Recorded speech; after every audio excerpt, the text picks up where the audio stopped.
Okay, this next lecture is actually going to be 7. Audition and balance, hearing and balance. So we're going to be talking about the hearing system, balance system, and the cerebellum as well. Included in this lecture because it has a major role in the vestibular system. A lot of communication goes on there. Please let me know if there are any issues with these recordings. If you can't hear, I've been getting some notifications that's saying my audio is too quiet, so I'll try to talk louder. I think part of the problem is because I switched the microphone to the headphones, but I think the audio quality is a lot better with the headphones as opposed to my previous videos. So just let me know which is better. Remember, I wanted to highlight. Remember last time we were talking about interneurons, and I forgot to mention this, but it was kind of illustrated, within the reflex arc. But they can be excitatory or inhibitory. That's pretty self-explanatory. But that's why it just adds another level of regulation, because if you just have a normal neuron and there's all these excitatory, remember what those are called at the EPSPs, excitatory postsynaptic potentials. And normally that would just cause excitation. But if there's like a bunch of inhibitory interneurons, then there's going to be a counterbalance, and yeah, that's why it adds the layer of regulation. Okay, so I tried to only include what I thought was important because this section is getting really long for you guys. But remember, mechanoreceptors. Big buzzword for both, balance and hearing. You'll also see hair cells, and these hair cells are bathed in fluid, and they respond, in the case of hearing, they respond to vibrations from sound waves. And when the vibrations get strong enough, the hair cells move a certain direction, and when they move a certain direction, they cause depolarization. So, and that is how the transduction occurs in the case of hearing, because the environmental stimulus gets converted to an electrical signal in the form of depolarization and action potential. In this case, the environmental stimulus is the sound waves, the vibration. Cranial nerve 8. When in doubt, it's in the name, right? Vestibulocochlear. It transmits information about balance and hearing. And the cranial nerve itself is kind of like two cranial nerves. It's like they're bunched together, but they look like two, because there's like the vestibular portion and the cochlear portion. Okay, so let's start with just a general overview of hearing. All right, we have sound waves coming in, and just think of it as a transfer of vibrations. There's transfer of vibrations to the point where the tympanic membrane, vibrates, and then the malleus and the incus and the stapes all move in response, and then the stapes opens up, uncovers the oval window, and then the oval window is the entrance into the vestibulocochlear system, which is this thing in purple. But the cochlea is, the main worker in this case for hearing. So don't get too hung up. You will go over this in detail in neuro. It's kind of a lot, but special senses just get a little bit overwhelming in neuro. So I wanted to expose you to it here. And some of you may already have this down, but repetition is the father of learning, as Lil Wayne once said. The cochlea is bathed in a fluid called perilymph, The organ of Corti is a specialized organ that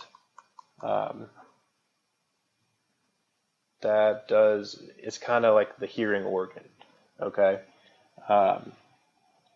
So basically what happens, there's a bunch of hair cells, they sense the motion with stereocilia, and then convert that motion to electrical signals. What's that called? Transduction.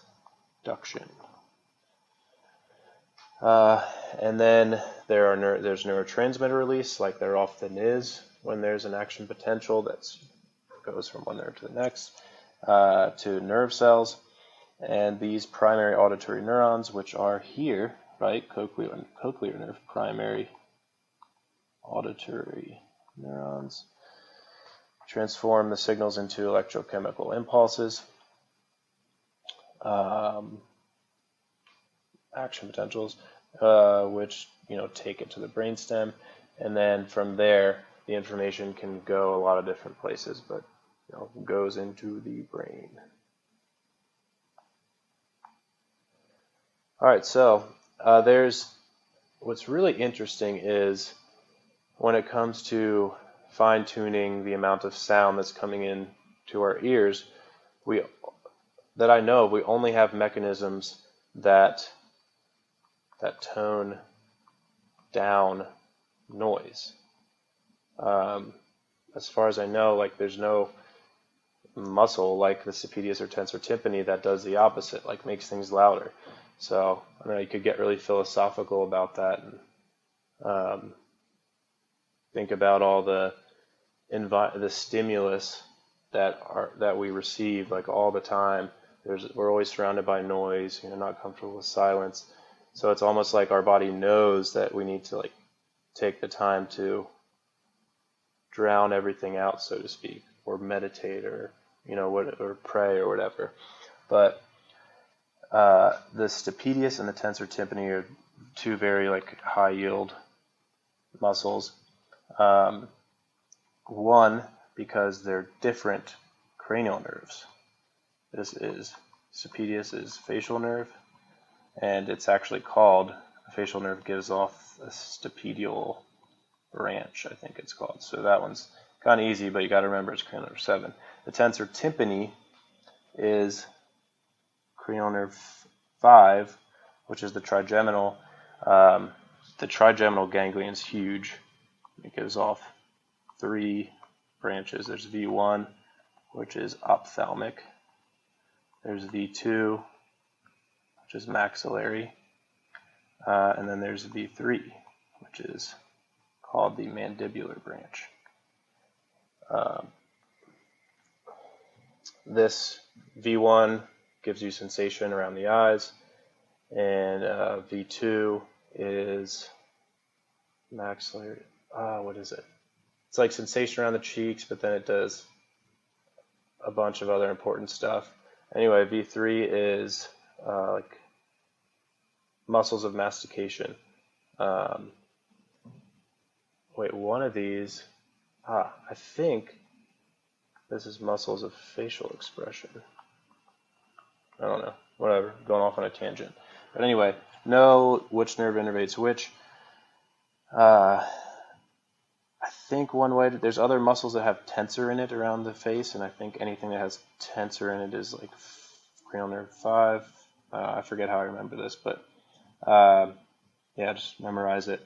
And know that they both act to modify the incoming sound waves to tone down noise if things are too loud. Like you walk into a crowded room and it's super loud, and I don't know, there's a lot of outside noise, you can't focus, and they do so the stapedius modifies the attachment of the stapes to the window, and then the tensor tympani tones down noise by some other mechanism. Tenses the tympani, let's say. Okay, so the vestibular system, think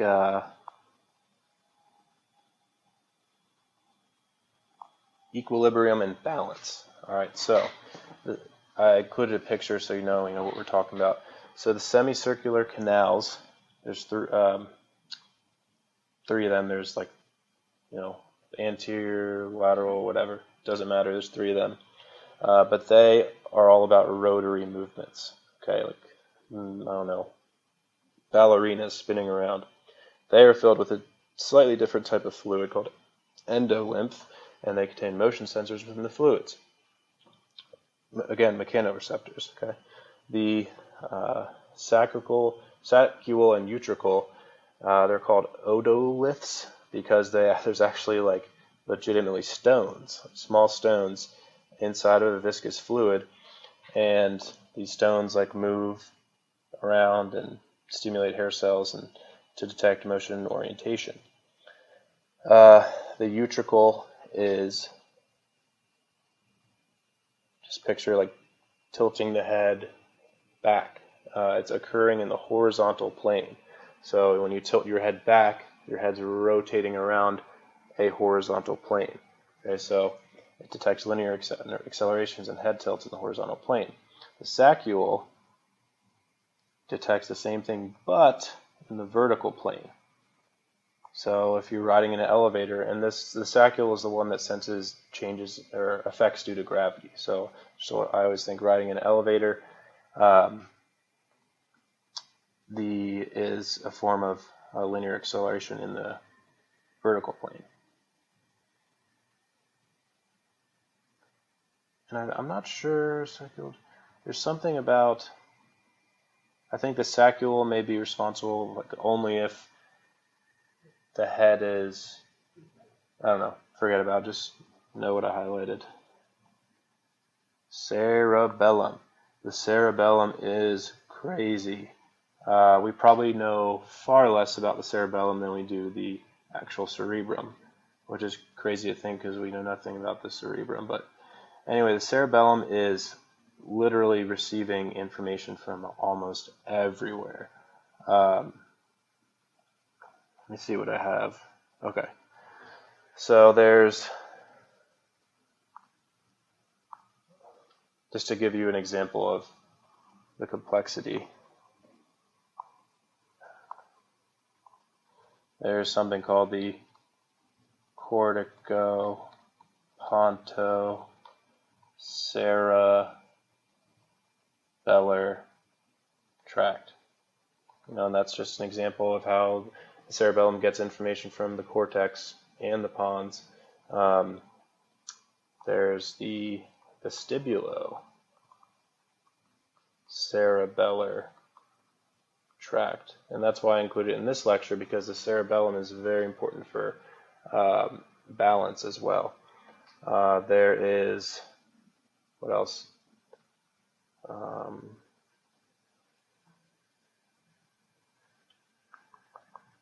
That's it for now, but the big thing to think about cerebellum is fine-tuning motor movement. So pick a very specific small area to use your finger, push out your arm, and point your finger exactly in that small area. So that is the cerebellum. Okay, it allows you to be like very specific with your motor movements. It also, since it's heavily integrated with balance, it allows you to be, agile, athletic. I still remember in my intro to psychology class in undergrad, the teacher was talking about one of the basketball players at ORU, and they were like, blah, blah, blah, has a well-functioning cerebellum, a very well-functioning cerebellum. And he just kept repeating it. She has a well-functioning cerebellum. So I don't know why I always remember that. Like, if you're good at basketball, you have a well-functioning cerebellum. But it really does allow for like fine-tuning of motor movements. I'm pretty sure it's involved in like muscle memory. And I looked it up, and they called it motor learning. So I think that's kind of the same thing. But the mechanism for something like that to occur happens via the process of disinhibition. So Purkinje cells are a big high-yield buzzword for the cerebellum, and that's because they send GABAergic projections, which are inhibitory, to the deep cerebellar nuclei, of which there are 4. There's the dentate, don't eat greasy food, dentate emboliform.